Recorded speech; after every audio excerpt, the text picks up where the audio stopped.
नमस्कार, दर्श न्यूज देख रहे हैं आप और मैं हूं आपके साथ दक्षा प्रिया। तो बिहार में एमएलसी चुनाव से जुड़ी बड़ी खबर सामने आ रही है, जहां पर अब भारतीय जनता पार्टी ने भी अपने उम्मीदवारों के नामों की घोषणा कर दी है। जहां तक चर्चा हो रही थी मंगल पांडे की, जी हां, पूर्व स्वास्थ्य मंत्री मंगल पांडे की जिस तरीके से चर्चा हो रही थी कि इस बार उन्हें भी उम्मीदवार बनाया जाएगा और अब उनका भी नाम सामने आया है। इसके अलावा अगर बात करें अनामिका सिंह की और डॉक्टर लाल मोहन गुप्ता की, तो उन्हें भी उम्मीदवार बनाया गया है। ये तीन उम्मीदवार जो है ये भारतीय जनता पार्टी के तरफ से होंगे।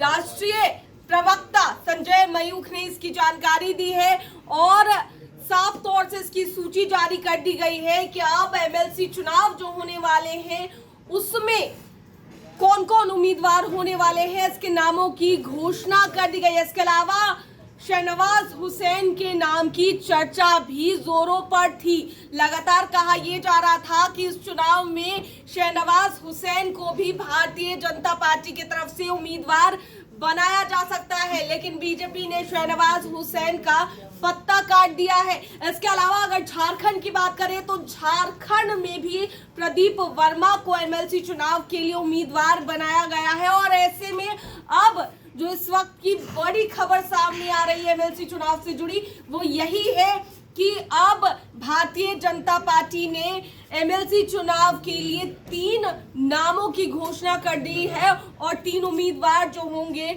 वो अब यही होने वाले हैं। इसके अलावा अगर आरजेडी की बात करें या फिर महागठबंधन की बात करें तो उनके तरफ से भी नामों की सूची जारी की गई थी, जहां पर 5 जो उम्मीदवार हैं उनके नामों की घोषणा की गई थी, जिसमें लेफ्ट पार्टी के 1 और आरजेडी से 4 उम्मीदवार थे। और अब इसी क्रम में भारतीय जनता पार्टी ने भी अपने उम्मीदवारों के नामों की घोषणा कर दी है।